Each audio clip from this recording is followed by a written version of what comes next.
going on in Egypt on the political side, economical side, and also on the social arena. My name is Sharif Al-Touni, and I'm delighted to be your host for this show. And I'll be speaking a lot about a number of topics that will definitely include the operation in Kirdassa that took place on Thursday. I'm joined now with Hisham Saffy. He's a security expert to be speaking to us more about the security situation in Egypt. Hello, welcome to the show. Thank you very much. Welcome.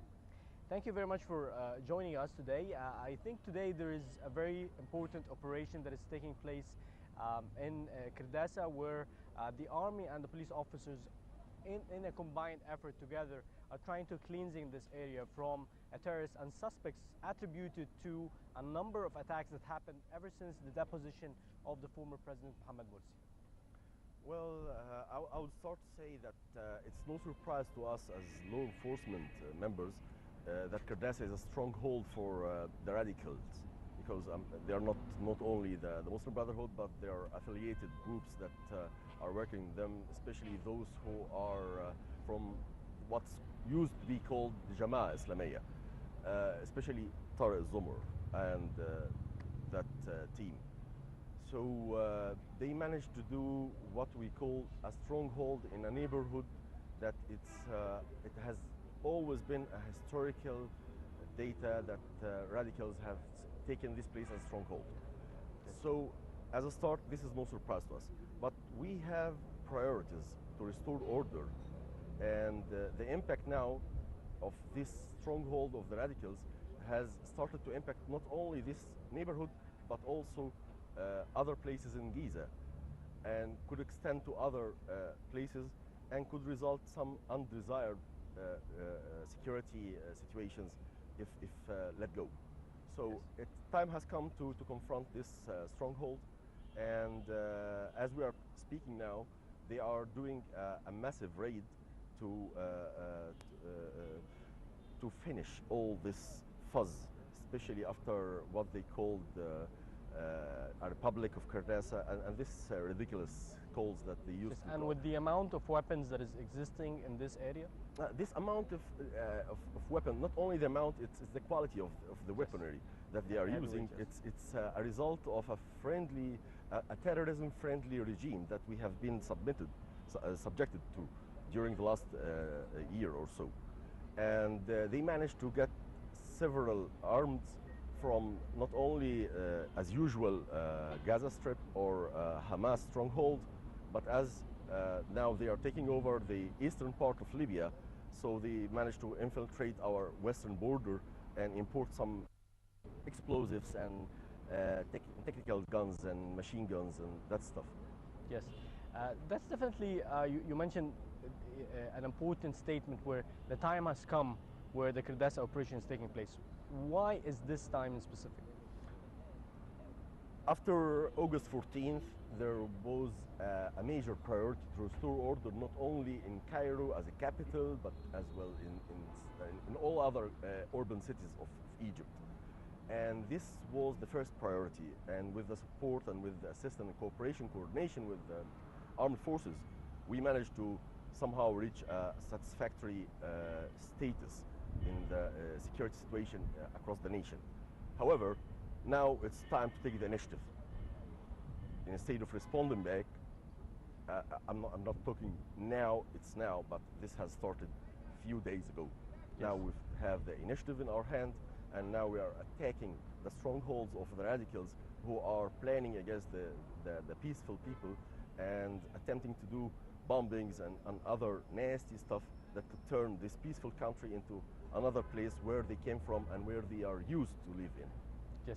Are these groups attributed to what happened in the police station back then at the time, or where the deposition of the former president? Yeah, by the time we are speaking, by the way, they restored the control over the Kirdassa police station now. Yes, they are affiliated to those people, and I understand that lots of the participants during this raid or this storming has been already arrested. Has been already arrested, yes.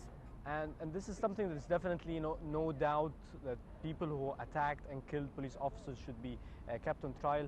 However, let me take you to the other side of the story. People believe that a lot of innocent people also will be pulled in this operation. Yes, of course, but we are taking precautions. It's not from us, of course. And this is the difference, the big difference between us and them. I remember back in the time I was participating in missions, I have always hesitated shooting a single bullet because there is a child passing, because a vulnerable place, because I'm a professional. I know where this bullet will end, not only hitting the target that I'm accurate aiming or targeting this one, but it would also reach another target. So we are the professional guys. We are the guys who are very keen not to hit any innocent civilian in the state. But think about those who are hidden, uncovered, and they don't have any entity coming out of nowhere firing at you. Yes. While you are in uniform.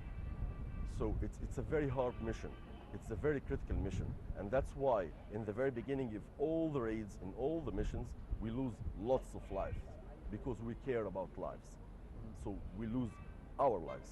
And this is something that we are ready for. From a security perspective, how would you measure the success of this operation? Is it the control of the area, or is it arresting some key important suspects? As a matter of fact, we are in the early stages now of the operation, so I can't judge it. But from what I heard from the initial reports coming from this operation, it's very promising. I trust that within hours, maximum few days, this place will be quite clean. Yes. And this operation is one of several operations that are taking place in several areas. Let's speak about what's happening in Sinai and your opinion about the security situation today in Sinai. Egypt has been long fighting this situation, but again, it has also fired back in tourism aspects, definitely, which is affecting the economy. So how is it progressing, and what is your opinion regarding what is happening from a perspective of a security expert? Before I start to talk about northern Sinai, I have to emphasize a very important point here. And this is something for the tourism industry. Southern Sinai is totally different place than northern Sinai. To those who don't know exactly the geographical area, it's a vast land with a hard geography of mountains. And it is almost separated and totally secured, so zero operations or terrorism activities have occurred during the last few months in Sharm el-Sheikh or Dahab or Nuweiba or all the tourism locations. However, all the clashes or the war fighting is running on the ground of or the terrain of northern Sinai. Specifically, the border line with Hamas. I'm not saying Palestine, because the Palestinian people are just kidnapped under illegal authority who is adopting terrorism activities for so long, and now they have revealed